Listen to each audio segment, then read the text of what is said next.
Göründü? Ооба, көрүндү. Көрүндү. Чоң айта аласызбы? Полный экранга. Ошо Мукарам эже айтып кеткендей, биз Тюбинген шаарында өзүбүздүн докторлук ишибизди жасап жатабыз. Айбек экөөбүз азыр бир долбоордо чогуу иштешебиз. Анда сырткары мен сабак берем, бул эле университетте. Борбор Азиянын антропологиясы боюнча.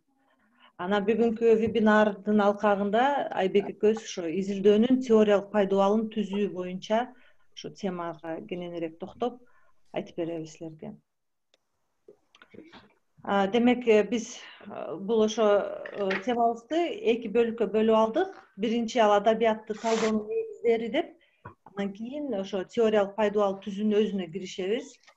Ал жерде ошо биз коюлчу суроолор: теория деген эмне, теориянын колдонуусулдары, теорияны кантип, качан түптөп баштайбыз, анан аны кантип биз дарды кошуп ошону диссертациябы же макалабы, ошо кандай илимий ошо изилдөө болсо ошонун ичинде орду кайсыл жерде болот деп ошолорду айтып беребиз. Азыр мен улантып ошо адабиятты талдоонун негиздери деп адабиятка сереп салууну айтып беремин кененирээк.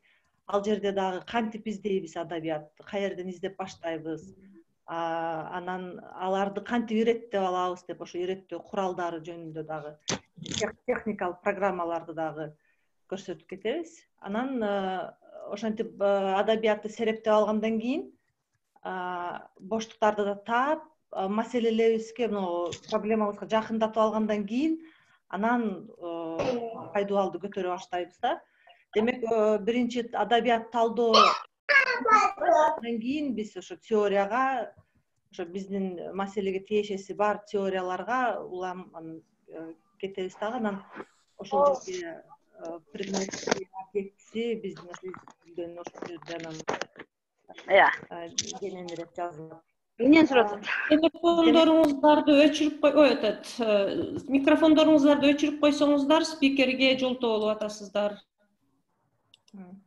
Демек, адабият талдоону баштаарда негизи ошо адабиятты каерден алабыз, кантип баштайбыз? Анын жолдору көп. Мындай классикалык түрдө ал китепканага барып, ошол биздин маселе боюнча, биздин тема боюнча текчелерге барабызбы, же ушундай бир классикалык китептерди алып, ичинен анан карап баштайбыз, чогултабыз, тизме кылабыз, анан өзүбүзгө мындай белгилеп да алабыз. Же болбосо онлайндагы булактар аябай көп азыр. Web of Science, Scopus, Google Scholar эң көп колдонулган, бул дагы жөн эле Google эмес, Google Scholar, Checkit.com же ошо кайсы тилде болсо ошону оңдоп алса болот ичиндечи. Анан ошо темаңарды жазсаңар, ошондой тизме чыгарып берет. Анын ичинен тандап карап, мындай темасы да жакыныраак болсо ошону ачып, анан ар бир эле ошо изилдөө жазылган макалаларда же китептерде деле адабиятка мындай сереп салуу бөлүгү бар да, ошол жерден дагы көп маалымат чыгат. Себеби алар деле ошол ишин башка авторлорго, башка адабияттарга таянып жазган. Ошону дагы карап баштоо стратегиясы жакшы иштейт. Анан Микрофонуңуздарды өчүрүңүздөр. Ошол демек, биз китепканалардан алсак болот, же онлайн ушундай булактардан алсак болот.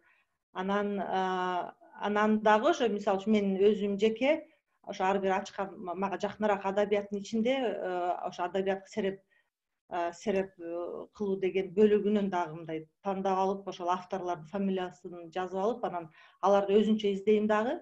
Анан ушу кириш сөзүндө деле мынтип караганда билинет да, канчалык биздин темага бул жакын. Анан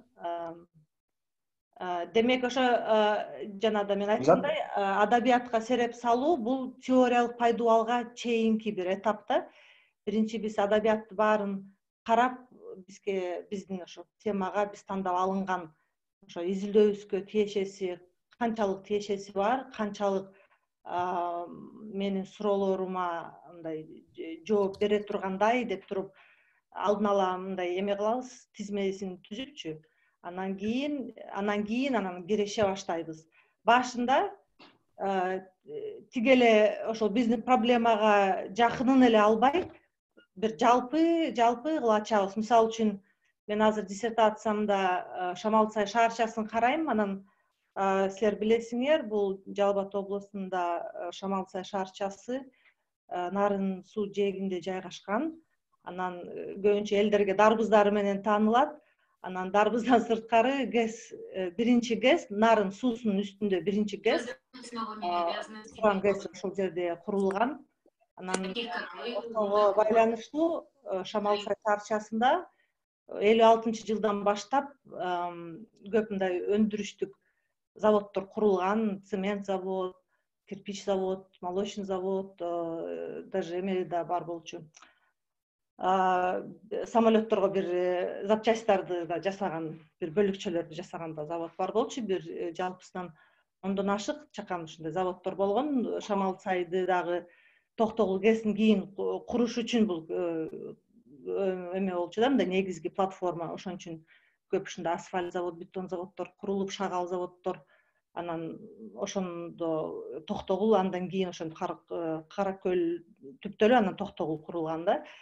Ошентип мен Шамал-Сайды индустриалдык шаар катары карайм. Анан мага адабият табыш керек болот да, ушул жөнүндө жазылган.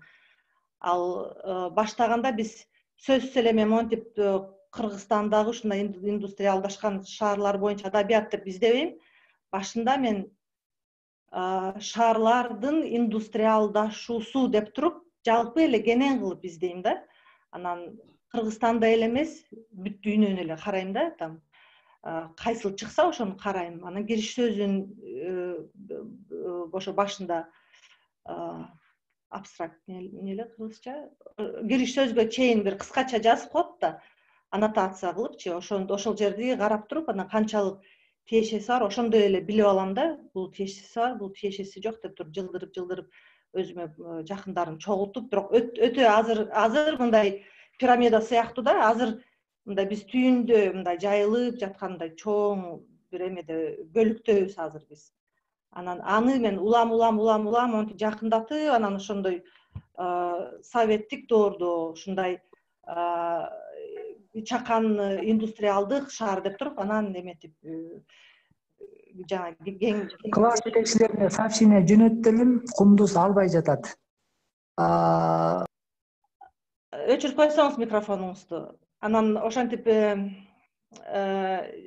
жалпы теманы карагандан кийин, мисалы үчүн мен мага Африканын, Американын ошо авторлору индустриалдашкан шаарларды жазганы жакыныраак болду, себеби бул индустриализация бүт эле континенттер аны басып өткөн ар кайсы убакта. Андан кийин мындай жолдору бирдей маданият режим башка болгону менен мындай организациялык же архитектуралык мындай негиздер мындай жакыныраак да баары бир. Анан ошон үчүн мен ушинтип жалпы кеңейтип ошентип алып карайм. Анан кийин аны акырындан анан монтип туруп кичирейтип советтик доорго, ошо совет изилдөөлөрдү анан карайм кичирейтип. Анан кийин салыштырып баштайм. Кимдер ошондой индустриалдашкан шаарларды кантип жазышкан, анан постиндустриалдашкан деп бүгүнкү күнгө дагы мындай такап келем да, алып келип отуруп. Анан аларды салыштырам. Ошо СНГнын кайсы шаарларында, СНГга эле чектебей,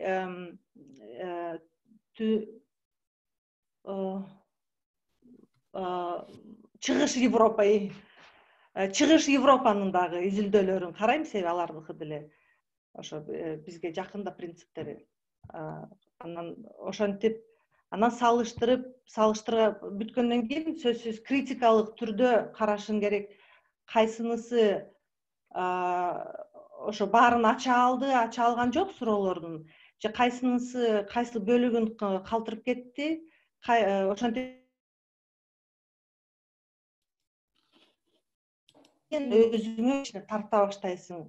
Кайсынысы сага жакын, кайсынысы жооп ала албайсың, кайсы суроолорго, кайсынысы өтө алыстатып кеткен. Анан кийин ошол менин ошо койгон изилдөө маселеме кайсынысынын тиешеси бар. Анан деп аныкталып, ушул жерде анан жанагындай уже чектерди коюп, анан боштуктар анча-мынча көрүнө баштайт. Ошол адабиятка сереп салгандан кийин, анан кийин ошолорду аныктап бүтүп, демек ошо кайсыл жерине мен толуктап салым кошо алам деп туруп, ошол жака карай мындай эметип баштайбыз. Жылып кичирейтип, анан кийин теориялык ошо пайдубалды мындай түздөйбүз да. Биринчи бул мындай ориентация сыяктуу да, мындай эметип токойго кирип, анан ошо жолду табыш керек да, мындай колдо компас алып китептер мисалы үчүн. Анан ошентип издеп, анан бул жак болуш керек деп баарын чогултуп алып туруп, кичирейтип отуруп, анан кийин теорияга, анан кийин баштайбыз. Азыр ошо интернеттин өнүгүшүнө байланыштуу көптөн бери жакшы программалар чыгып баштаган. Алардын көп эле бекер, бирок кымбаттары да бар. Анан ошо мисалы үчүн мен колдонгон EndNote'ду колдончумун. Азыр бирок Zotero'го өттүм. Бул практикалык, техникалык жагынан оңоюраак, анан бекер дагы да. Анан бул программалар бизге мындай адабиятты иреттөөгө жардам берет да. Мисалы, тизмени Word Office'те эле сактап, анан ал деле бир 20-30 парак болуп кетсе, жана авторлордун аттарычы, анан аны же таппай шылса көбүрөөк убакыт кетет. Zotero болсо мындай сен папкага баарын түшүрүп алып, анан мындай темаларга бөлүп, анан улам керегин да карап, анан жакшы жери ар бир авторго жанагы аннотациясын дагы жазып коесуң. Азыр мен экранды бөлүшүп, ошо Zotero'го кирип көрсөтүп берейин кыскача. Бул ошондой жалпы көрүнүшү ушундай Zotero'нун. Мен азыр бөлүшүп көрөйүн.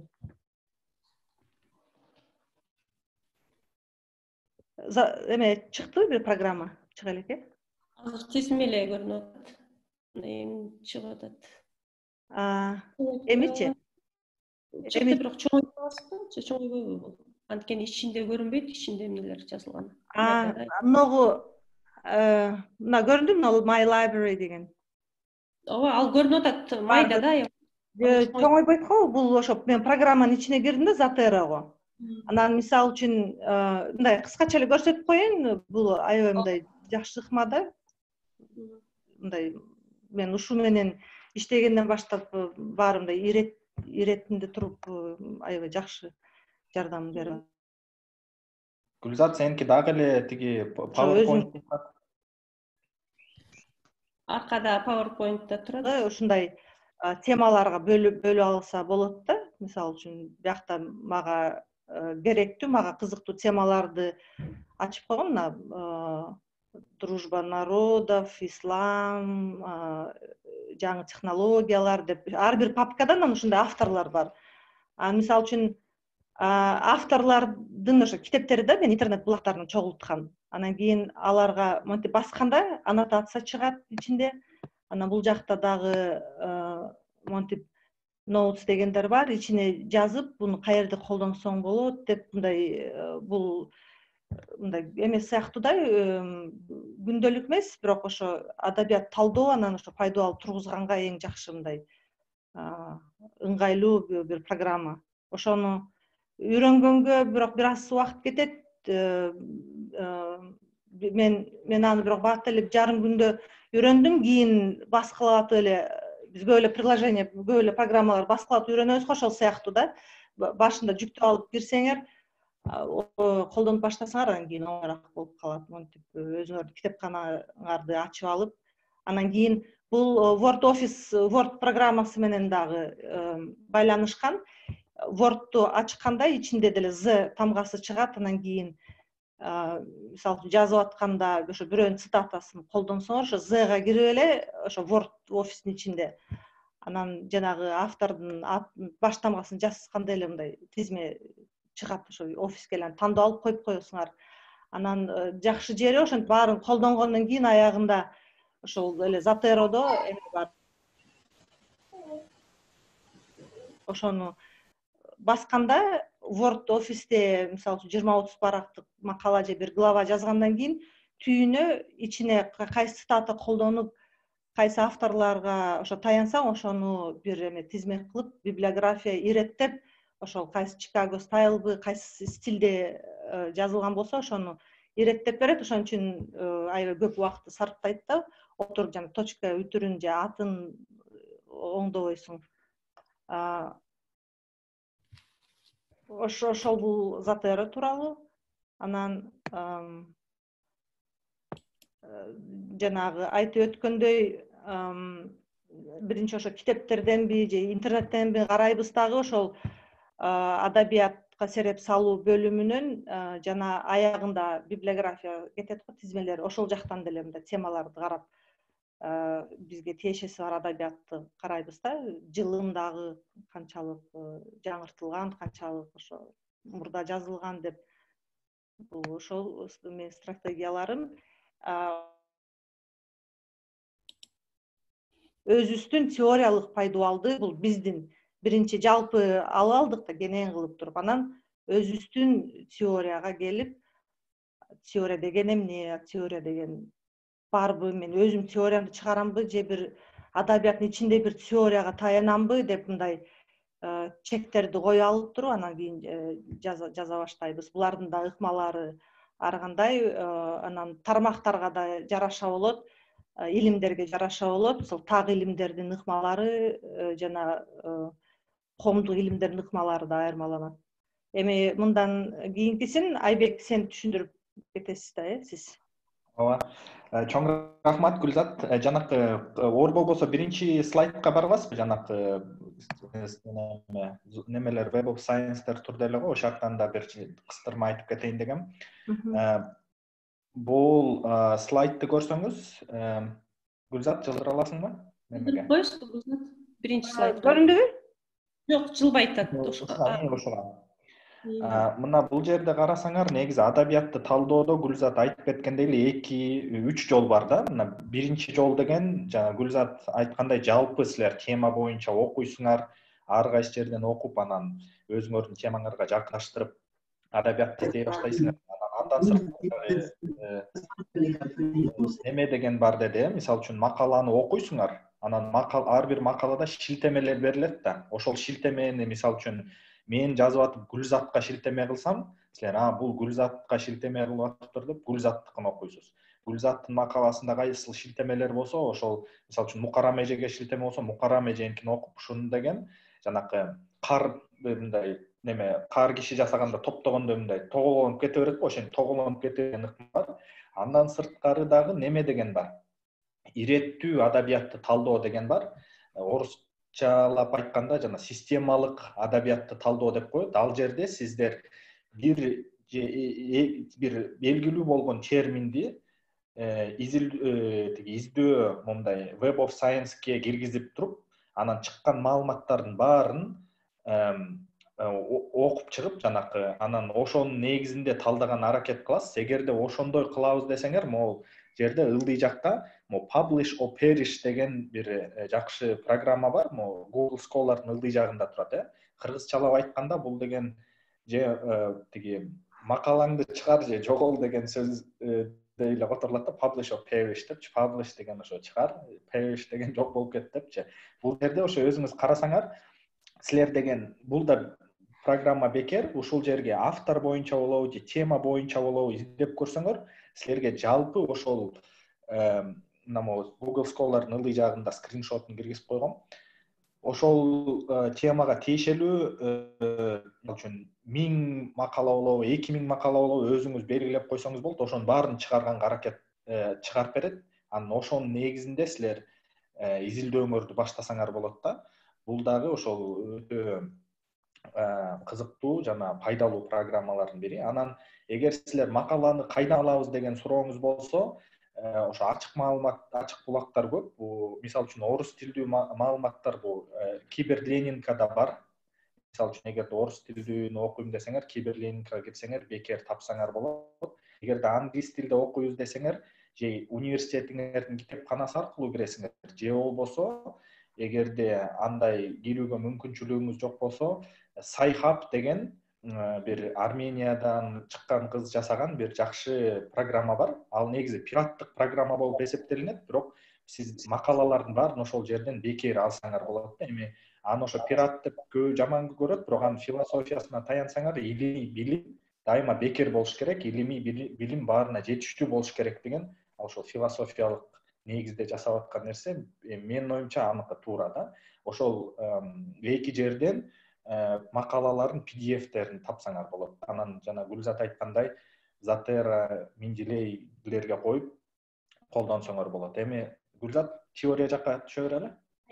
Жана Sci-Hub'га кошуп LibGen дагы бар, ал жерде бүтүндөй ошо китептердин миллиондору бар. Ал дагы пираттыкта, биз буну билбейм канчалык укугубуз бар жарыялаганга, бирок ошентип эле колдонобуз да.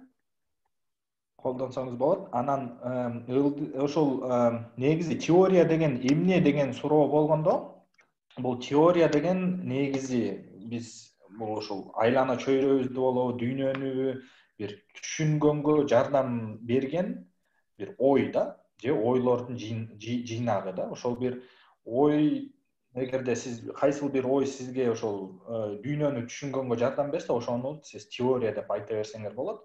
Анан негизи ошол илим менен иштешсеңер, илим тармагында иштешсеңиз, сиздин илимий ишиңер теорияга салым кошпосо, анда мындай сиздин салымыңыз аз деп элдин баары сизге сын айта берет да. Эгерде сиз илим кылып аткандай, илимге кандайдыр бир салым кошушуңар керек деп, ошон үчүн теорияга кандайдыр бир салым кошушуң керек деп, тиги магистр студенттерге, аспирант докторанттарга, анан негизи илимпоздорго баары эле ошол ошол жакты көздөй түртөт. Биз илимге кандайдыр бир теориялык салым кошушубуз керек депчи. Анан ошол теорияга жетүүнүн кандай бир эки жолу бар. Биринчиси индуктивдүү деп коелу. Мисалы үчүн антропологияда көп колдонулат. Индуктивдүү дегенде кандай? Сиз биринчи барасыз, изилдөөнү кыласыз. Эч теорияны ойлонбойсуз да, жөн эле барасыз, теорияны ойлонбойсуз, баарын байкайсыз, жазасыз, жыйнап келип туруп, анан ойлоносуз да, бул менен мындай байланышы бар экен, муну менен мындай байланышы бар экен, муну менен мындай байланышы бар экен. Демек, бул деген дүйнө жөнүндө, айлана чөйрө жөнүндө, биз жөнүндө момундай ойго келдик деп туруп, сиз ошо маалыматыңыздын негизинде өзүңүз кандай бир теорияны, бир ойду иштеп чыгасыз да. Бул индуктивдүү деп коет. Дедуктивдүү ыкма деп, бул деген адабиятта бир теориялар бар да. Сиз ошол бир теорияны алып туруп, изилдөө аркылуу ошол теорияны, мисалы үчүн туура же туура эмес, же ушул жагы туура чыкты, туура эмес чыкты деп колдонсоңуз болот да. Демек, теорияны индуктивдүү колдонобуз деген бул ылдыйдан өйдө, дедуктивдүү деген өйдөдөн ылдый болуп калат да. Ошо демек, пайдубалды да ошол мындай салыштырмалуу катары айтсак, кээде ылдыйдан өйдө кылып тургузсаңар болот, же болбосо өйдөдөн ылдый кылсаңар болот да. Мисалы үчүн боз үйдү салганда деле, боз үй менен мындай беркиндей жер үйдү салгандай салыштырсак болот да. Жер үйдү салганда биринчи пайдубалды салып алып, анан неметесиз да, тиги өзүңүздүн маалыматыңызды үстүнө өйөсүз. Тиги индуктивдүүнү мисалы үчүн боз үйдөй деп туруп, мисалы үчүн бир уктарды коюп туруп, анан үстүнө түндүк болуп калат деп, ошондой деп элестетсек болот да. Эки слайдка жалгап койсоң, Гүлзат. Анан негизи теорияны кайдан табабыз деген суроо пайда болсо, эң негизги ошо теорияны адабияттан да табасыз да. Теорияны башка жерден эмес, сиз өзүңүз дагы бир теорияны толугу менен жаңы теория иштеп чыксам болот деп толугу айтыш мүмкүн. Эгерде мисалы үчүн кээ бирөөлөрдө ошентип айтат, айтышы да мүмкүн да. Бирок теорияларды билиш үчүн теорияларды адабияттан гана таба аласыз да. Анан ошол адабияттан тапканда, жана Гүлзат айтып кеткендей, адабиятты окуганда силер боштуктарды же болбосо адабият түшүндүрбөй калган жактарды таба баштайсыңар да. Мисалы үчүн миграцияны алсак, мисалы үчүн бир адабияттын бир жагы айтышы мүмкүн, мигранттар деген, Кыргызстандагы мигранттар деген ким? Анан мигранттар деген Россияга барып кандай иштейт экен, башка адабият айтышы мүмкүн. Бирок Боштук бул жерде сиз ойлонуп окуп жүрүп карасаңар, мигранттар Кыргызстандан Россияга кандай жол менен бараары жөнүндө адабият жок болсо, сиз деген ошону боштук дейсиз да. Мисалы үчүн түшүнүксүз болуп атат. Демек, мен изилдөөмдү ошак жакты кылып, мен ошого жооп берем деп туруп, анан мисалы үчүн ошол жол жүрүү боюнча да кандайдыр бир ой чыгарсаңар болот да. Анан жалпы ошол өзгөчө антропологияда ошол чоң дүйнө жүзүндө коомдордун баарын түшүндүргөн теориялар, алар модадан чыгып кеткен да. 20-кылымдын башында бул антропология жаңы түптөлүп атканда ошондой дүйнө жүзүнүн баарын түшүндүргөн теориялар бар болсо, азыр чоң теорияларды иштеп чыкпай эле чаканыраак теорияларга көбүрөөк көңүл бурушат. Анан кээ бирки учурда аны теория деп да атабай, мисалы үчүн концепция же болбосо концептуалдык пайдубал жана conceptual framework деп коет, ошондойлорго көбүрөөк көңүл бура баштады да. Сиз ошон үчүн илимий ишиңизде сөзсүз эле бир чоң теорияны иштеп чыгуу же чоң теорияны талдоо эмес, текшерүү эмес, бир кичинекей концепцияны алып алып, ошол концепция менен да иштесеңер болот да. Мисалы үчүн айлана чөйрө экология менен антропологиянын багытында мисалы үчүн ийкемдүүлүк деп resilience деген бир концепция бар да. Бул деген мисалы үчүн сырткы шоктор келгенде ошону өзүнө соруп алып, ошого ийкемдүү болуунун даражасы да, ошого болгон дарамети. Ошону мисалы үчүн бир resilience деп алып, же болбосо жанакы адаптация деген ошондой бир терминдерди алып алып, концепцияларды алып алып, ошол концепциялар менен да иштесеңиздер болот. Аларды да кайдан алабыз десеңер, ошол теорияларды, концепцияларды табуунун бир эле жери бар. Бул деген адабият. Ошо анан негизи силер теорияны алганда, негизи сиз илимий ишиңизди өткөзүп келдиңиз, маалымат жыйнап келдиңиз. Бир четинен адабиятты да окудуңуз. Эки жакты кандай туташтырабыз деген суроо болгондо, негизи силерде негизи 3 жол бар. Биринчиси деген ошол концепцияны же теорияны жактоо да. Мисалы үчүн сиз маалыматыңыздын негизинде айтасыңар, чын эле бул resilience деген термин, концепция биздин айлана чөйрө менен болгон байланышыбызды түшүндүргөнгө чын эле пайдалуу экен. Мен колдонгондо аябай сонун болду деп туруп, мисалы үчүн бир концепцияны жактайсыз же теорияны жактайсыз да. Экинчиси сындоо. Сиз деген айтасыз, бул теорияны мен колдонгонго аракет кылып көрдүм, бирок бул теория мен тапкан маалыматты толугу менен түшүндүрүп бере албайт экен. Мол жерлерин түшүндүрбөй калат экен, же болбосо такыр түшүндүрө албайт экен деп сындайсыз. Мисалы үчүн кеңейтүү да. Сиз неме дейсиз да?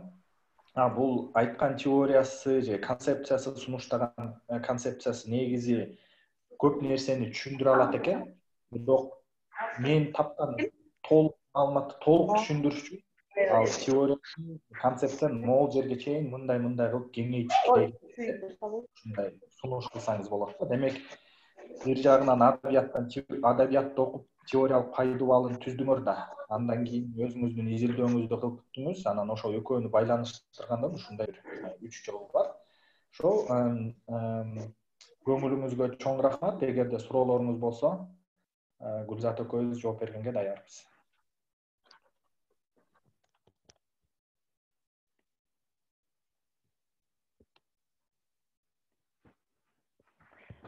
Рахмат, Айбек. Эми ошо талкуулап баштай берелиби? Карамжы. Суроолор болсо. Мен айтып атсам болбойт, турайын, өчүрүп турайын. Рахмат, Айбек, Гүлзат, чоң рахмат, маалыматыңыздар абдан пайдалуу болду. Азыр деген анда талкууну ачсак, буга чейин жазылган суроолор бар. Мен аны окуп турганга чейин сиздер микрофондоруңуздарды суроо берерде гана жандырсаңыздар, анткени кошумча үндөр жолтоо болот экен да. Суроолорду ойлонуп туруңуздар, ага чейин чатта жазылган суроолорду окуп коеюн. Мисалы үчүн экөөңүздөргө айтып атат, силер жанагы кээ бир ресурстарды жазбадыңар, онлайн библиотекалар жөнүндө жаздыңар, анан пираттык, кээ бир сайттар жөнүндө жаздыңыздар. Ошолорду чатка жазып коесуздарбы? Алар колдонгусу келет экен. Мен жазып койдум, сайхаб сай деп туруп, анан ортосуна тире хаб деп, анан калган extension кийинкиси кыргызча next extension өзгөрүп турат да, жана checkit, анан калганын өзгөртүп турат, себеби буларды жапканга аракет кылат эмелерчи, ошо көзөмөлгө алган башка сайттар. Анан алмаштырасыз, Google'га эле сайхаб десеңер, ошол күнкү extension чыгат да. Сайхаб checkit bg, сайхаб checkit ge деп мындай улам-улам алмашып турат. Libgen дагы ошондой. Libgen жазып койдум, эмесе алмашып турат. Google'дап издегиле, күнүнө ар кандай болот булар. Жакшы, бул жерде Аксана Исмаилбекова кошумчалаптыр. Академия Edu деген бар, Research Scholar деген бар, ошолорду да колдонгула деп. Бул Каншай Мухтарова жазып атат. Бул булактардагы маалыматтар кайсы тилдерде дейт. Эми негизи адабияттын көбү эле, эгерде сиз илимий деңгээлде адабият менен тиги маек курам десеңиз, адабияттын көбү англис тилинде болот. Мо киберленинка дегенде орус тилде. Анан негизи ачыгын айтып кетишибиз керек, орус тилдеги адабият, мисалы үчүн англис тилдеги адабият менен салыштырганда абдан эле аз болуп калат. Ошондуктан колдон келишинче англис тилдеги адабият менен баарлашканга аракет кылыңыздар. Рахмат. Ана бул жерде дагы суроо келип атат. Бул записти кайдан көрө алабыз деп. Запись деген онлайн университеттин порталында чыгат. Жана деген биз WhatsApp'тар аркылуу ошол биздин группадагыларга таратабыз.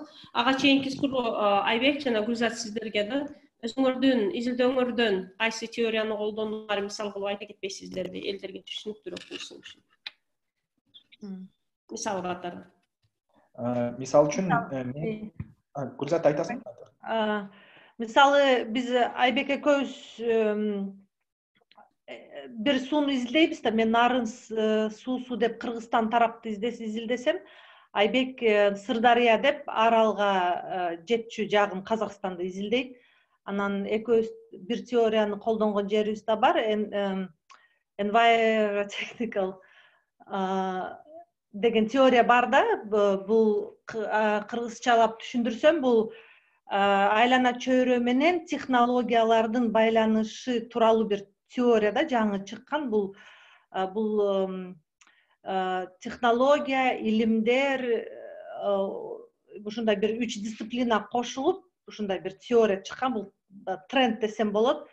Экологияны, ушундай бир дамба же ушундай бир курулуштарды изилдесе, коомду изилдесе, анан кичине тарыхый жагы да болсо, ошо теориянын ичине кирип кетет да. Бул междисциплинардык бир теория. Мисалы ошол экөөбүздүн колдонгонубуз ошол.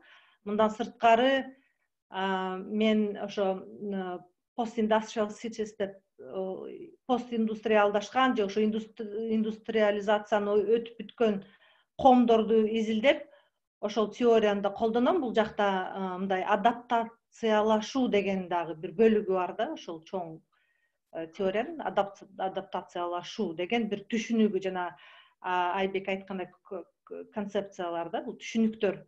Ал сөзсүз эле мындай Эйнштейндин же бир Карл Маркстин айткан бир теориялары эмес, ушундай башка ар кайсы тармактардын ортосунан чыккан же бир ушундай бир түшүнүктөр деле боло берет да, мисалы.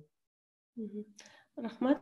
Айбек, сиз бересизби мисал же? Менде болсо ошо Гүлзат айтып кеткендей, бизде дегенде жалпы ошондой концепция бар да, табигый техникалык системалар депчи. Бул деген ошол нарын суусу негизи ошол табигый системалар менен техникалык системаларды бөлүп кароого мүмкүн эмес деген ойдун негизинде да. Ал деген мисалы үчүн бул көпүрөлөр, дамбалар дагы кайсыл бир убакыт өткөндөн кийин алар да бир табигый болуп кетет, жана табигый системаларда дайыма бир техникалык жагы да бар деп мындай бир ошол сунуш кылган концепция да. Анан мен өзүмдүн жеке изилдөөмдө мен дагы жанакы үнөмияттагы, экономикадагы жамааттык байлыктар деген концепт неме бар, теория бар. Англисче common pool resources деп коет, же commons theory деп коет. Орусча теория общинных благ деп коет. Бул деген ошол жанакы менчик да эмес, мамлекеттик да эмес, бул жамааттык болгон ресурстар боюнча, жамааттык байлыктар боюнча теория бар. Мен ошол теорияны да колдоном. Ушул Сырдарыянын төмөн агышындагы элдер бакча бакканда, камыш оргондо, балык кармаганда дагы ошол ресурстарды жеке менчикте эмес, мамлекеттикте эмес, коомдук байлык деп карайт деп ошонун теорияларды колдоном. Рахмат, абдан кызыктуу. Эми бул жерде жазышыптыр. Бегимай Алтыбаева деген эжеке жазып атат. ResearchGate деген дагы сайт булак бар дейт. Ооба. Эми суроо, кийинки суроо. Кыргызча же Борбор Азия боюнча гана болгон изилдөөлөрдү тапканы бизде мүмкүнчүлүк барбы? Же болбосо андай сайттар барбы? Рахмат дейт. Кыргызстан жана Борбор Азияны гана камтыган сайттар барбы? Борбор Азия боюнча изилдөөлөр бар көп, ал бирок англис тилинде да, кыргыз тилинде тилекке каршы аябай аз коомдук илимдердин ичинде ошо жазылган кыргыз тилинде жокко эсе десем да болот да. Мен деле ошо колдоноюн деп эле аракет кылып мындай кайтарып эле жүрөм. Өзүм деле кыргызча чыгаргым келет, бирок алда убакытта. Ушуга байланыштуу эле суроо келиптир. Бүбү Токоева берип атат. Англис тилиндеги маалыматтарды кыргыз тилине которуп алып шилтеме кылса болобу? Котормонун адекваттуулугун талкууга катышкан лимпоздор канчалык деңгээлде анан алышат дейт.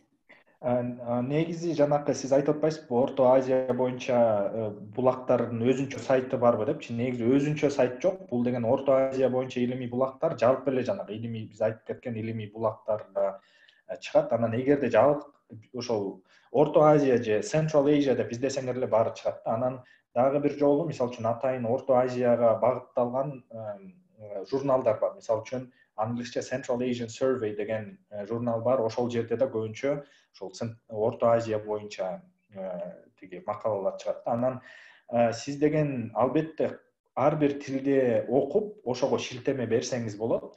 Анан бирок сиз деген толугу менен туура эмес түшүнүп алсаңыз, сизде албетте сындап айтышат. Негизи чынында ал китепте же ал макалада мындай жазылган эмес. Мисалы үчүн Гүлзат аны айткан эмес, мындай айткан деп сындашы мүмкүн. Бирок эми сиз жок тилди билбейт экенсиң ошон үчүн деп эле ошонун негизинде гана сындабайт. Эгерде сиз алар айткан ойду туура эмес же ошо алар айтпагандай кылып сунуштасаңыз, ошондо гана сындашат. Рахмат. Анан дагы Гүлзат теориянын атын жазып коюңуз дейт. Сиз колдонгон теорияларды экөөңүздөр тең англисчесин чатка жазып койсоңуздар. Жазып атам. Андан сырткары Оксана сурап атат, силер өзүңөр экөөңүздөр канча тилде ресурстарды пайдаланасыздар? Англис тилде, орус тилде, дагы кайсы тилдерде? Көбүнчөсү бир 90% англисче колдоном, анан орустар деле жакшыларды жазып башташты. Анча-мынча орус тилинде деле бар мындай сапат жагы канаттандырган изилдөөлөрчү. Кыргыз тилинде жана мен айтып өткөндөй коомдук илимдердин ичинде кыргыз тилинде жазылган аз, жок десем да болот. Айбек, сиз? Ошо негизи башка тилдерде да адабияттар аз эле. Негизи илимдин тили англис тил болуп калбады. Ошондуктан адабияттын көптүгүнөн дагы англис тилди колдонобуз. Анан мен дагы ошол казак тилиндеги адабиятты да колдоном. Себеби Казакстан ичинде дагы ошондой чыккан китептер бар. Алардын деле онлайн издеп таба албайсыңар. Ошо китептерин сатып алып колдонгон учурларыбыз бар. Анан Гүлзат немисче жакшы билет. Гүлзат немисче макалалар болсо, аларды деле окуп колдоно алат. Жакшы, рахмат. Кийинки суроо: тил боюнча айтып бере аласызбы? Мисалы үчүн интервьюлар кыргызча же орусча болсо, аны кандайча англис тилине которуу керек же которуу керек эмеспи? Кандай рисктер бар? Жана эмнелерге маани бериш керек? Рахмат. Ада Ахмедова, Аида окшойт. Аябай жакшы суроо экен. Ооба. Интервью боюнча да өзүнчө бир вебинар болот июнда. Ооба.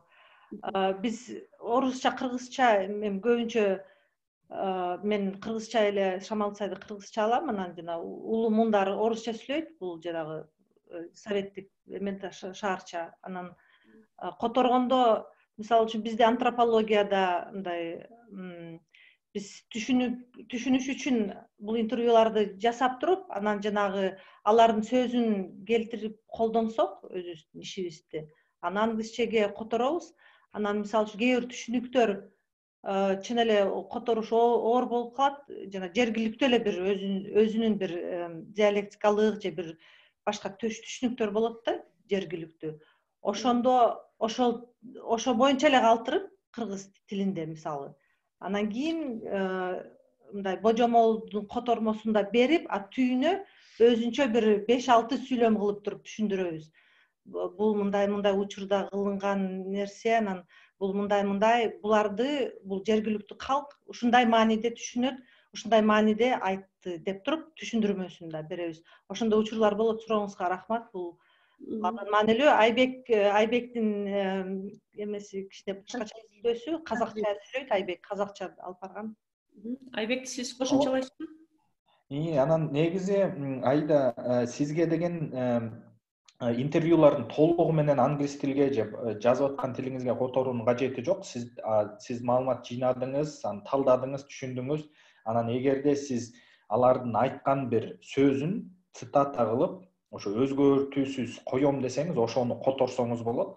Анан которгондо да өзүнүн бир ыкмалары бар да. Негизи которосуз, бирок кээ бир мисалы үчүн өзгөчө мааниге ээ болгон сөздөрдү которбой эле ошол кыргызчаны транслитерация деп коет, англис тамгалар менен жазып туруп, анан кашага түшүндүрмө берип койсоңор болот да. Мисалы үчүн бирөө бата берип атканда сизге телегейиң тең болсун деп айтып койсо, аны эми англис тилге кандай которсоң да которуу мүмкүн эмес да. Ошентип эле жазып коюп, анан ылдый жакта ошону түшүндүрөсүз да. Телегей тең болсун деген мааниси мындай, тигиндей депчи. Анан кээ бир учурда эгерде сиз которуп атканда атайын кандайдыр мындай бир ката болуп окулгандай да которсоңор болот да, эгерде сөзмө сөз которсоңор да, бирок ошондой которсоңор SIC деп коет, sick деген бир белги бар, ошону коюп койсоңуз, бул мен атайын сөзмө сөз которгонго аракет кылдым, себеби ошол кандай десем, ошондой айткан сөздөрдүн мааниси бар дегенди баса белгилеш үчүн ошондой бир өзүнүн жолдору бар да. Кээ бир учурда мисалы үчүн кандай десем, эркинирээк да которсоңор болот да. Бунун баары сиздин максатыңарга жараша. Эгерде сиздин максатыңыз ал колдонгон сөздөргө көңүл буруу болсо, анда ошолорду так ошо тиги ал айткандай кылып которосуңар. А негизи ойду жеткириш керек болсо, анда ойду сактап, бирок башкача сүйлөмдүн структурасын, сүйлөм иретин бир аз өзгөртүп которсоңуз болот да. Ошо сиздин максатыңызга жараша болот. Эме бир толуктап коеюн, Айбек айтып өттү, мындай баарын которгон кажети жок деп. Бирок бул бөлүмдөргө жараша болот экен да. Мен жолдошум Италияда докторантурасын жазганда саясаттануу боюнча, алардын аягында сөзсүз милдеттик түрдө интервьюлардын баарын бериш керек болчу. Булар дагы мындай так илимге жакыныраак болушат да, мындай бул кичине американ система болчу. Ошондо бул да күтүлбөгөн жер болчу. Интервьюларды баарын которгонго аябай көп убакыт кетип, мен дагы киришип баштадым. Ал жерде өзбек тилинде да бар болчу, анан мен өзбекче билгеним жардам берди. Рахмат. Жакшы. Негизи ушул жерге дагы бир кошумчалап кетели. Биз деген ушул вебинарлардын арасында интервью боюнча бар, ал жерде транскрипция кылуу, интервьюну транскрипция кылуу боюнча дагы айтылат. Ошондо ушул эрежелердин баары жөнүндө толук токтолобуз. Ага чейинки суроо дагы Жамал берип атат. PhD proposal долбоор деген сөз, жазууда теориялык пайдубалды түзүү үчүн орто эсеп менен канча макала окуп жазуу жетиштүү болот дейт. Сурооңузга рахмат. Бул эми тажрыйбага жараша да. Эгер сиз бул биринчи долбооруңуз болсо, теманы жакшы түшүнбөсөңүз, анда көбүрөөк убакыт кетет. Анан көбүрөөк макалаларды ачышыңыз керек да, сизге тиешеси бар экенин тандашыңыз керек. Эгер кичине тажрыйбаңыз болуп жазып жүргөн болсоңуз, анан тема боюнча ага чейин бир нерселерди окуп байкап бир даяр тизмеңиз болсо, бул бат эле бир күндө бир 20 макаланы карап, ошо жана кириш сөз аннотациясын мындай демете алса болот да, кичине иреттеп. Азырынча башка суроолор келинче мен дагы бир ортодо суроо кошуп коеюн. Негизи биздин илимибиз советтик мектепте өнүккөндө, анан бизде адабият талдоо деген, адабият обзор, обзор литературы деген түшүнүк бар да. Адабиятты ошол обзор кылууда жана ушул азыркы сиздер айтып аткан теориялык пайдубалды түзүүдө негизи эле адабияттар менен иштөөдө ошол система менен ал биздин жергиликтүү системанын айырмасы эмне? Анткени биздин вебинарга катышуучулардын көбү эле Кыргызстанда иштешет. Илимди дагы Кыргызстандан алышкан, жазгандары дагы, анан ВАК дагы, талаптар да ошого ылайык түзүлгөн. Ушул экөөнүн айырмачылыгына токтоло кетсеңиздер, анткени макала бергенде сөзсүз ушул айырмачылыктар чыгат да. Эми мен жана дипломдук ишимдин эле тажрыйбасынан айта алам да, мындай кыргыз тилинде жазган эмесмин да. Анан бирок окуп жүрөм орус тилинде да, кыргыз тилинде дагы. Эң чоң айырмачылыгы жана сын пикирдин жоктугу да. Мындай жөн эле баарын мындай мүнөздөмө эле, баяндап эле берет да. Бул мынтип айткан, бул мынтип айткан, бул мынтип айтты, бул мынтип айтты деп туруп цитаталарын моундай жайып жер төшөк кылып кошуп эле салат да. Анан түшүндүрбөйт да, эме неге ал ошентип айтты, анан бул айтканы мага тиешеси барбы дебей эле монтип эле сала берет, кое берет, анан жоголуп кетесиң да. Өзүм деле ошо дипломдук ишимди эми анда деле билбейм, бизде тренинг өтүлбөйт да, бизди даярдабайт, кантип жазышыңар керек, анан критикалык ой жүгүртүү ноль. Эми ошондо деле кичине окшош темага жазган авторлорду тапсаң сүйүнүп эле кошо бересиң алардычы деп көбөйтүп элечи. Анан ошол чоң айырмачылыгы ошол. Андан кийин канчалык өзгөрдү билбейм, байкай элекмин. Орустардын ошо анча мынча жакшы бөлүмдөрү бар, алар өзгөрүп мындай сын пикирлерди жазып, критикалык ой жүгүртүү мындай өрчүп атканы көрүнүп турат. Анан бул Жамалдын суроосуна дагы бир кыстырма айта кетейин. Негизи бул пропозал жазууда канча ошол сунушто ошол илимий изилдөөгө болгон сунуш жазганда сиз канчаны окуйсуз же канчаны айтасыз дегендин негизи чектөөсү жок. Менин оюмча сиз окуганыңыз жазганыңызга караганда көбүрөөк болот. Себеби дегенде сиз түшүнүш үчүн 100 макаланы окусаңыз, ошонун ичинен бирөө экөө эле пайдалуу болушу мүмкүн да. Анан канча макала жазуу жетиштүү болот дегенде, жетиштүү деген бул жерде эң негизги сөз ошо жетиштүү да. Сиз деген ошол өзгөчө сунуштама жазып атканда сиз жанагы адабиятта боштукту табасыңар. Сиз айтасыз, мына мисалы үчүн мигранттар жөнүндө бул жазылыптыр, могул жер изилденбептир, могул жер жазылбаптыр. Демек мен ушул жерди изилдейм деп сиз ошондой сунуштама жазышыңар керек да, негизи пропозалдачы. Демек ошол сиздин изилдейм деп аткан темаңыз изилденбей калганын далилдеш үчүн гана ошого керектүү эле ошол макала колдоносуз да. Анын саны 10 болушу мүмкүн, 15 болушу мүмкүн, 20 болушу мүмкүн. Бирок жөн эле тиги акылдуу көрүнөйүн же тиги адабиятты билейин деп эле тиги неме шилтемелердин баарын сала бергенин да кажети жок.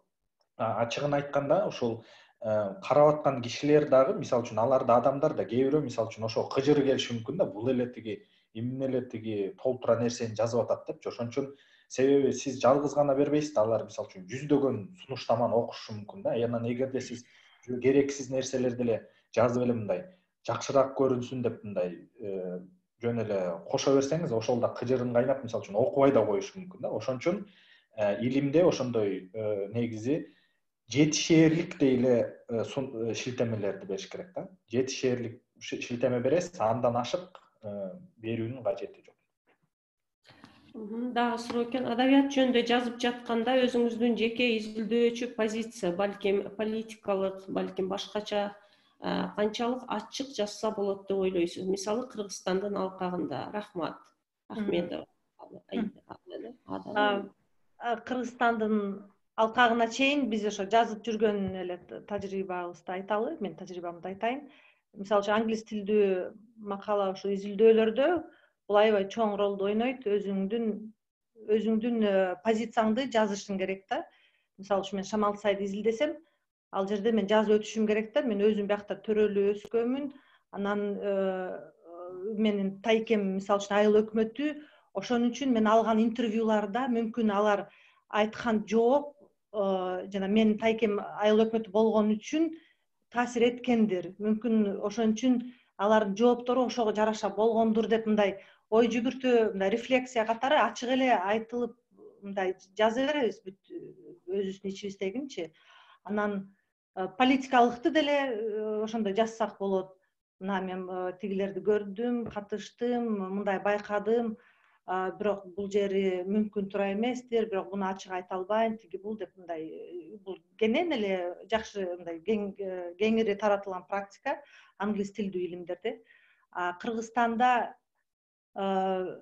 билбейм, бирок өзүңөр деле элестетсеңер бизде илимий эмес Facebook'ta пост жазганда деле артыңардан түшүп кечирим суратып атпайбы, анан илимий изилдөөдө деле кичине бир эмелери болуш керек дейм да. Айбек кошумчалайсызбы?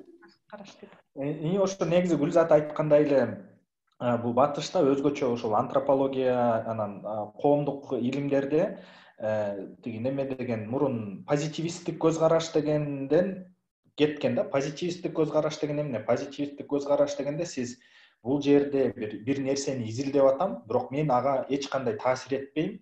Ал нерсени башка бирөө да изилдесе так эле мен көргөн нерсени көрөт деген ой да, философиялык ой.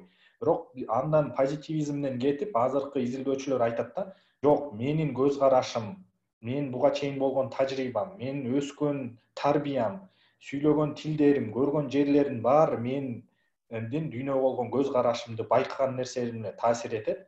Ошондуктан бул таасирди четке да какпашыбыз керек. Болгону бул таасирибиз кандай болгонун окурманга алдын ала айтып коюшубуз керек депчи. Себеби ал Гүлзаттын мисалы үчүн тайкеси бар экенин көрүп, сиз интервьюларын окуп, бул деген Шамалды Сайд мактаган себеби ошо тиги тайкеси үчүн тиги интервьюерлер бар жалаң мактап айтып койгон турбайбы деп мындай өзүңүз корутунду чыгарып алганга жетиштүү болгондой ошол маалымат беришиңиз керек да. Анан бирок сиз айтып кеткендей Кыргызстандын жагдайында кандай болот дегенде, ачыгын айтканда мен ошо Кыргызстандын ичинде ошол тиги мурун КырСУда окугандан сырткары окуп же жазып көрө элекмин. Ошондуктан кандай болот экенин мүмкүн мукарам жерлер жакшыраак айтып бере алат. Батышта андай сөзсүз айтышыңыз керек, анан ал айткандан зыян эмес, пайдасы да бар да.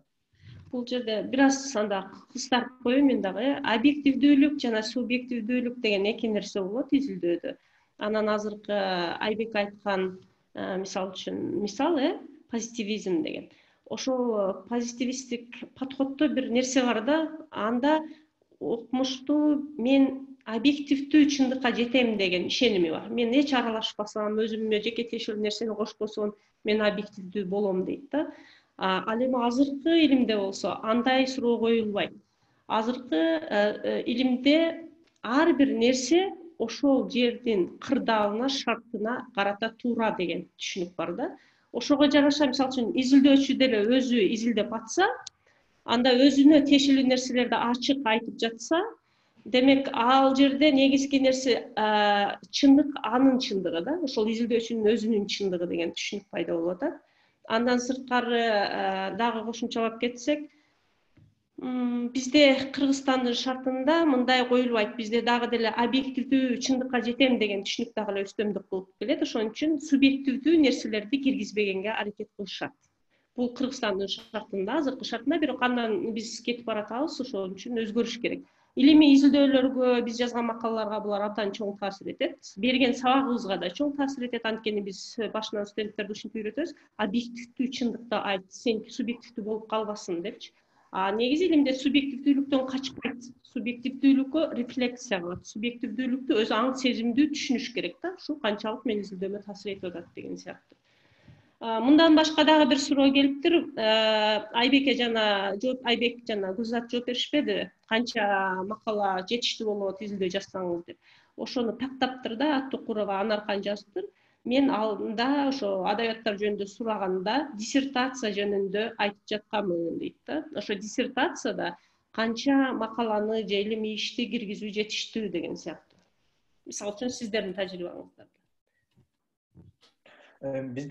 Мен жеке тажрыйбамда канча мисалы үчүн макала же канча шилтеме кылып атканды санын айта албайм тилекке каршы.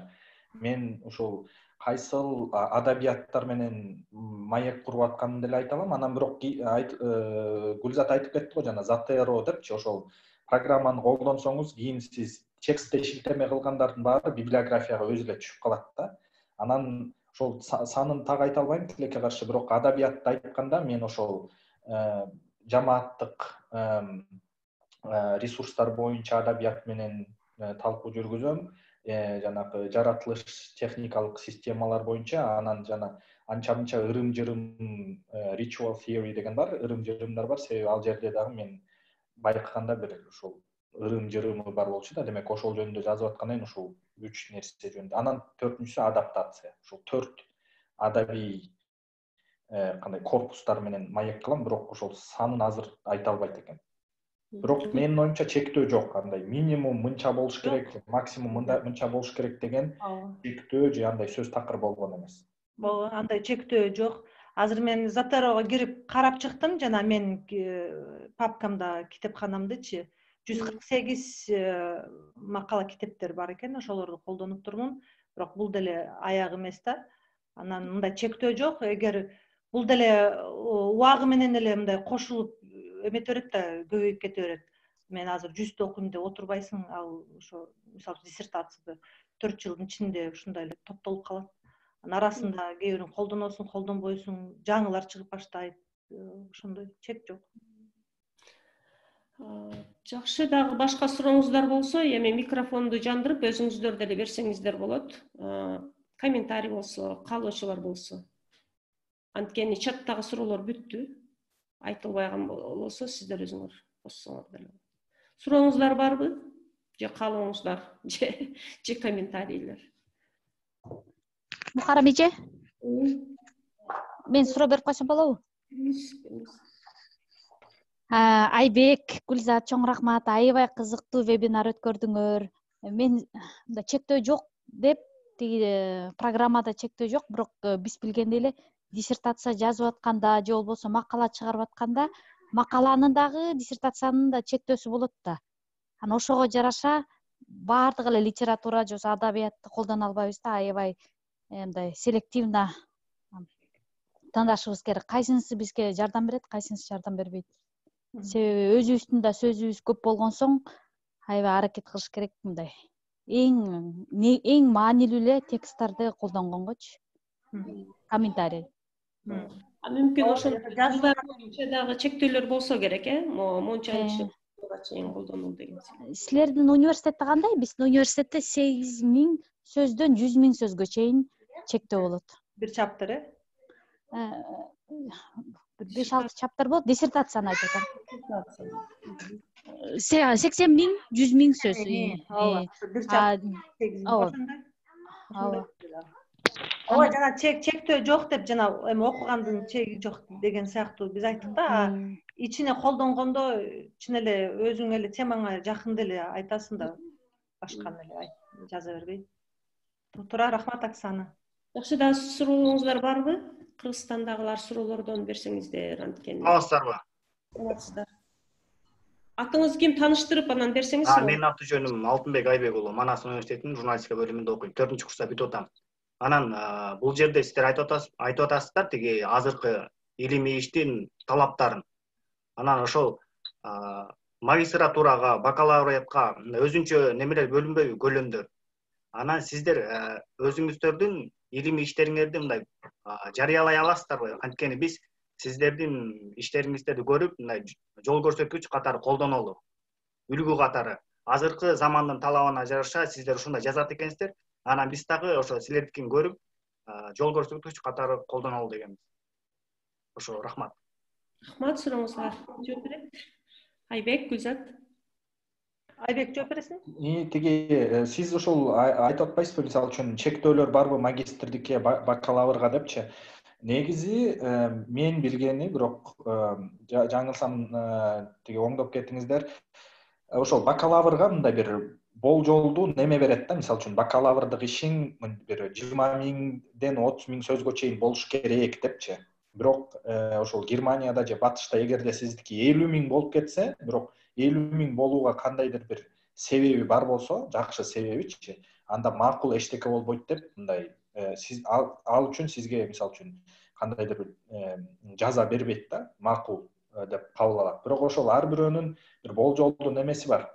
Мисалы үчүн бакалаврдыкы мынча сөз болуш керек, орто эсеп менен магистрдики мынча болуш керек.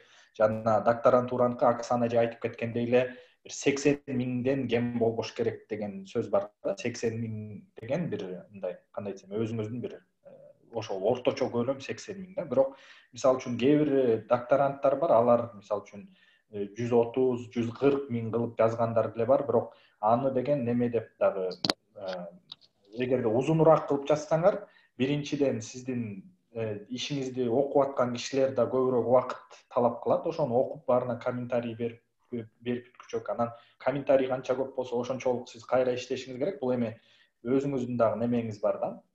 Кандай десем, ошол ичинде ошондой кыскараак жазганга өзүңүздүн да кызыкчылыгыңыз бар. Анан илимий иштерибиз боюнча биз ошол тиги макалаларды иштеп бир аз чыгарып атканбыз. Эгерде керек болсо биз бөлүшө алабыз. Анан бирок сөзсүз түрдө эле тиги биздин макалабыз эң мыкты, биздикин колдонгула дегенден алыспыз. Себеби бизден жакшыраак өтө мыкты жазгандар да көп.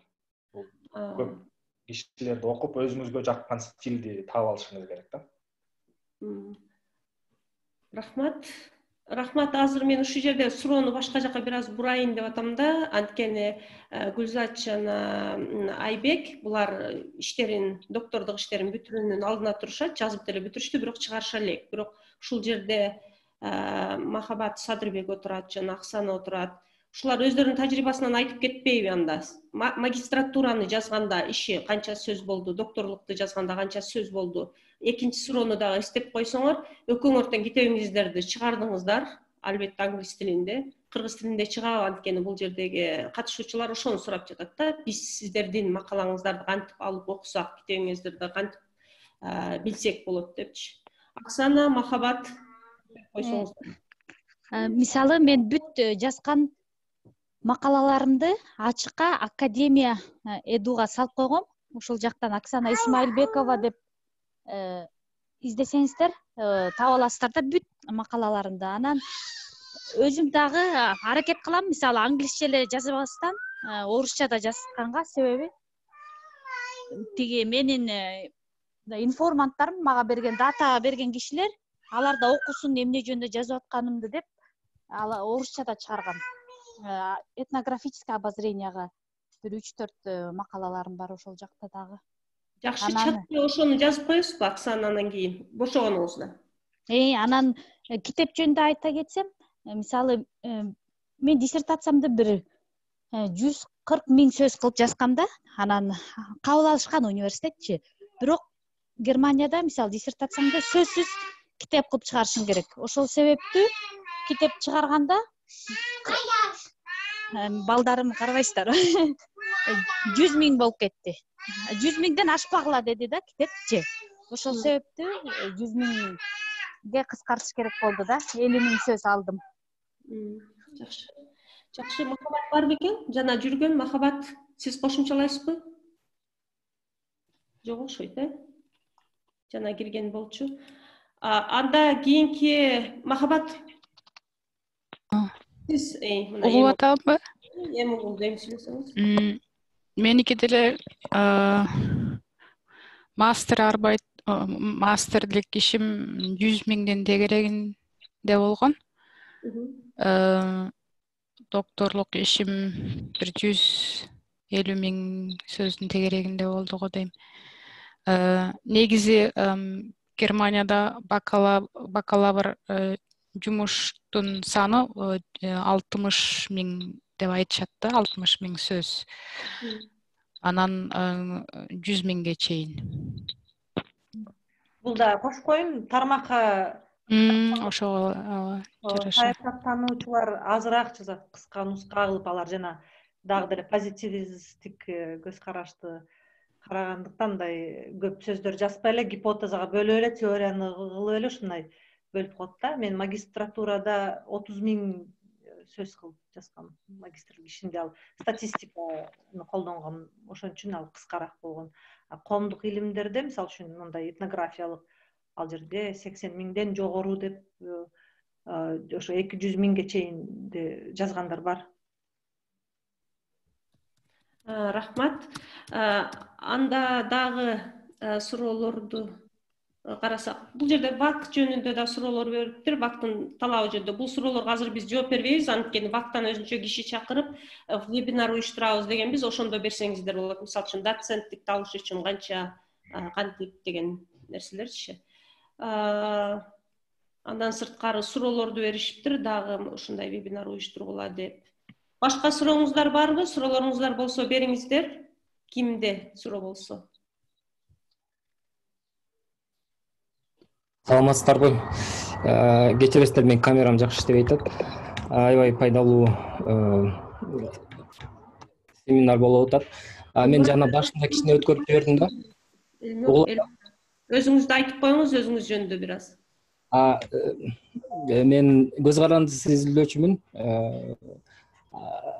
Аябай жакшы семинар болуп атат. Негизи баш жагында кичине кеч калып калгандай болдум, өткөрүп ийдимби, ошону түшүнбөй калдым да.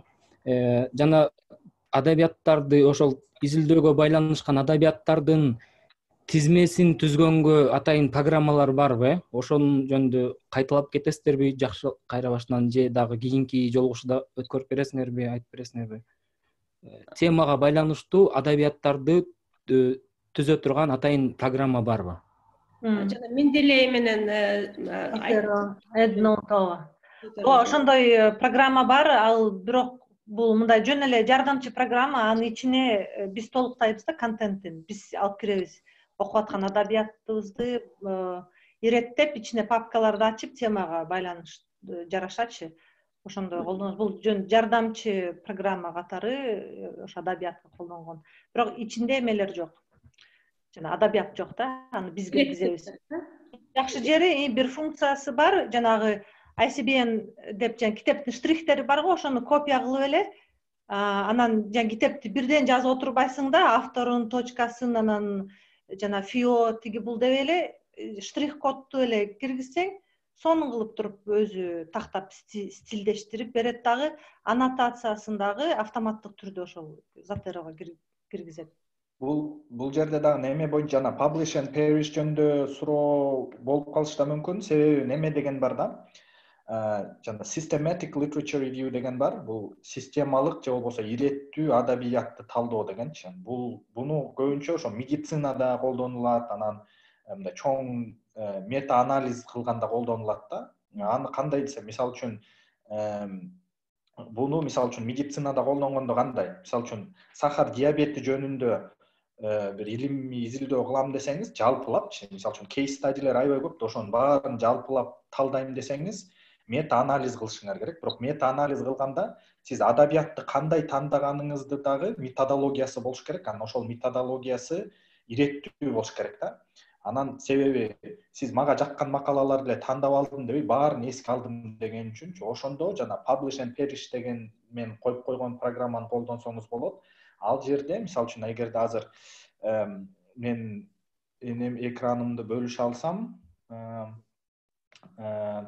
анан тиги көрүнүп атабы, бөлүштүбү? Ооба, көрүндү. Көрүндү да, мына могул жерде, мисалы үчүн, мына көрүнөрмү? Select an existing search to inspect or modify it деп турбайбы? Могул жерде ошол Crossref, Google Scholar же Scopus же Web of Science дегенди колдонсоңор болот. Бирок мисалы үчүн менде Scopus'ка тиги Web of Science неме жок, бирок мисалы үчүн Google Scholar'ды койдук да. Анан могул жерде автор боюнча же болбосо publication name аты боюнча же type words деп издесеңер болот. Мисалы үчүн могул жерде авторга, мисалы үчүн Мукарам эжени издеп көрсөк, Токтогулова, мисалы үчүн Токтогулова дегенди издеп көрсөк, мына кетти да, мына издеп баштады. Мына Мукарам эженин чыгарган немелерин баары мына момундайынан чыгат азыр. Токтогулова деген сөзү барларын баары чыгат. Анан буну деген силер кандай кыласыңар? Демек сиз Токтогулова чыгарган макалалардын баарын көрүп турасыңар да, могул жерде. Анан буну деген могул жерде монтип туруп көрдүңөр, могул жерде чыккандардын баары кайсы жерде чыккан, publisher, citation деп ушундай. Анан буну деген тиги неме кылып койсоңор болот да. Могул жерде көрдүңөрбү? Scopus search могул жерде өзгөртсөңөр болот. Анан бунун баарын деген Excel'ге көчүрүп алсаңар болот. Анан ушул жерден мисалы үчүн coding деп коет, ушул жерден макалаларды неметип баштайсыңар да. Мисалы үчүн силер миграция боюнча изилдеп атсаңар, немесин макаланын атын көрүп алып, бул миграцияга болсо 1 коесуңар, миграция болбосо 0 коесуңар. Бул эми кандай десем, адабият менен изилдөөнүн бул негизи эмки баскычы да. Анан бул программадагы неме бекер. Ушуну да колдонсоңор болот. Бирок бул деген антропологияда көп колдонулбайт. Бул деген ошол көбүнчө жана мета-анализ деп атпаймынбы? Мета-анализ кылганда ошондо колдонулат. Ушул боюнча беле сурооңузчу?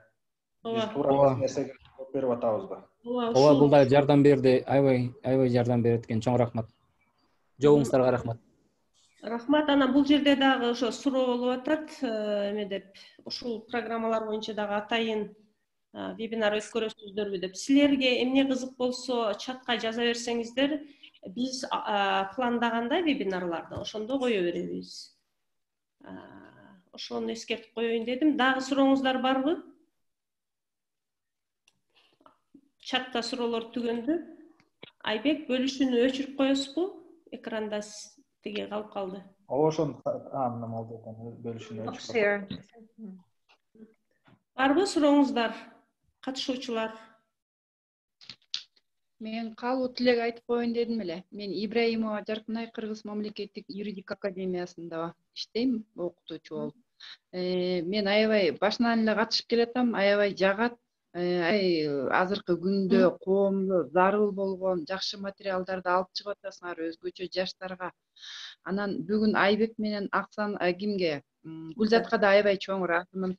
Биз чет мамлекетте ушундай биздин жаштарыбыз ушунчалык жакшы деңгээлдерге жетип, анан кайра Кыргызстан менен бөлүшүп, ошолор ушунчалык бир пайдалуу иш келтирип атасыңар да. Ушундай ыраазымын, аябай кубанычтамын да.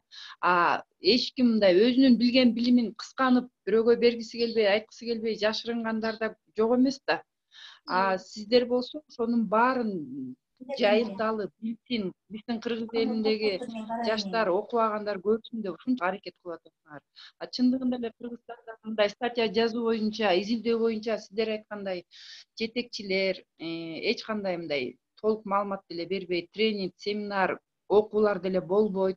Анан ар ким эле өз алдынча тырмалаңдап эле бишинче жазышат дагы, ал эмгегинин баары талаага кетип, кайра убарып болуп, кайра жазышат. Анан айрым жетекчилер деле бир түшүнүктүү маалымат бербейт. Окусаң табасың деген сөздөр көп болот да.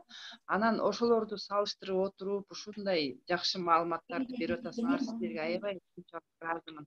Жаштардын баары кызыгып суроолорун берип атат. Биз да кызыктуу маалымат алып атабыз. Ушундай убактыңарды бөлүп, билимиңерди бөлүшүп, ушунчалык кең пейилдик кылып атканыңарга чоң рахмат сиздерге. Дагы ийгиликтер боло берсин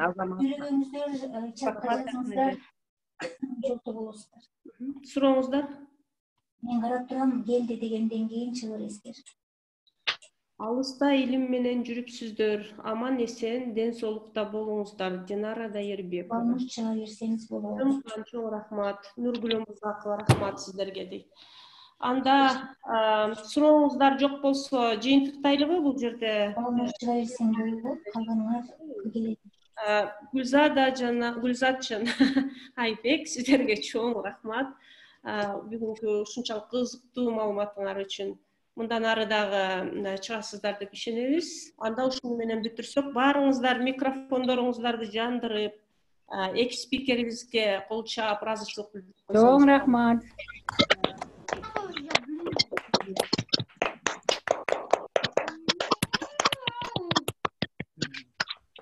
Рахмат. Анда акырындан чыга берсек болот. Бул вебинардан. Мукарам, сизге да чоң рахмат. Рахмат сизге, Жаркын. Рахмат.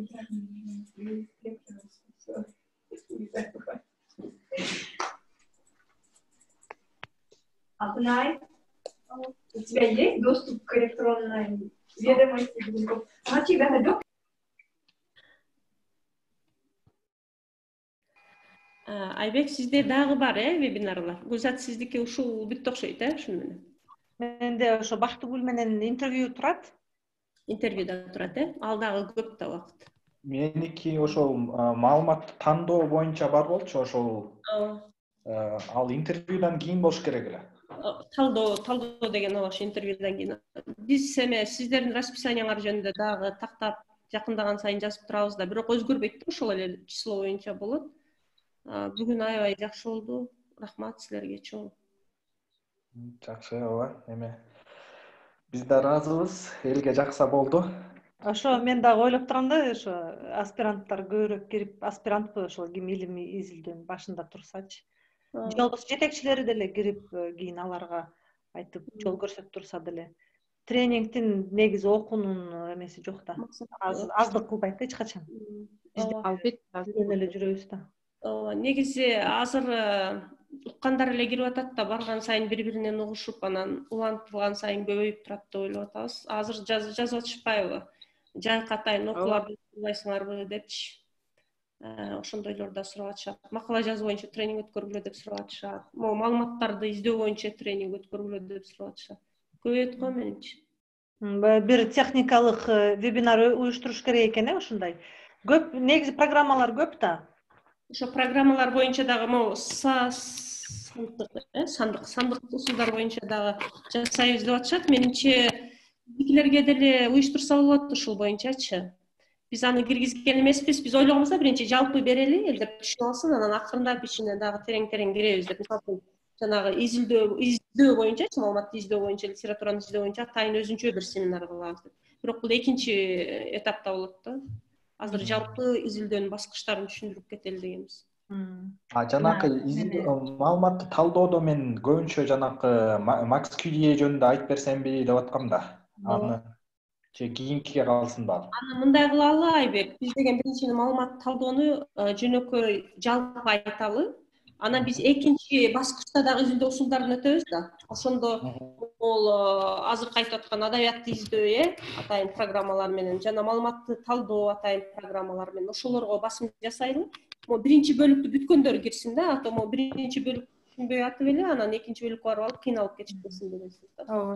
Бирок айтып көрсөтүп кетсең болот жана азыр кыскача көрсөткөндөй боло элечи. Кыскача көрсөтүп кетсеңиз болот. Азыр Менделейди деле көргөзмөм, Менделей көрсөтүп ошолорду көрсөтүп кетсеңиз болот бир аз. Бирок ал программаны өзүнчө өтүш керек баары бир. Спрос аябай чоң агачы. Ооба. Ой, ал отдельно эме го, семинар кымбат. Баскүзө өзү деле кымбат, ал баары эле колдоно албайт. Ооба, кымбатыраак бир аз.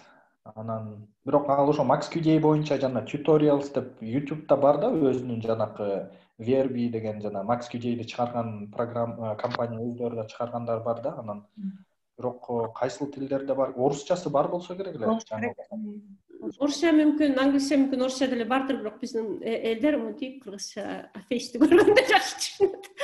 Ошон үчүн барып силер керексиңер да. Жарайт. Макул. Интервьюда деле программалар бар. Skype тиги бул көп. Ошолор деле кийин мүмкүн бирос эле айтып өтөм. Азыр даже телефондо сүйлөгөндө эле жаздырып коюшат го, текст кылып, ушундай программалар бар да, кирилгенде уже коюлган телефондорго дагычы. Же берки программа прям анализ менен да. Анализ. Атайын ошо. Муну экинчи тепкичке даярдай берели анда, кийинирээк июлдун аягы мүмкүн ушуларга өтөбүз да. Азыр могу биринчилерин берип алалы. Негизи ушу программалар бекер болуш керек, анан кийин элдерди жа коркпой жаштар колдоно бериш керек да, баскылап эле үйрөнөсүң. Мен мисалы үчүн башым жетпей, башындачы көп жыл эле билбей эле анан кийин баскылап атканда үйрөнөсүң. Мухарамжы, бул аутсаныкы бар да, институционалдык неме, жазылуу. Ошол немегечи, SPSS-ке болобу, тиги Макс Кюдие бар. Ооба болуш керек, баарын тактап сурап, кайсы программалар бар экенин мен сурап берейин тактап.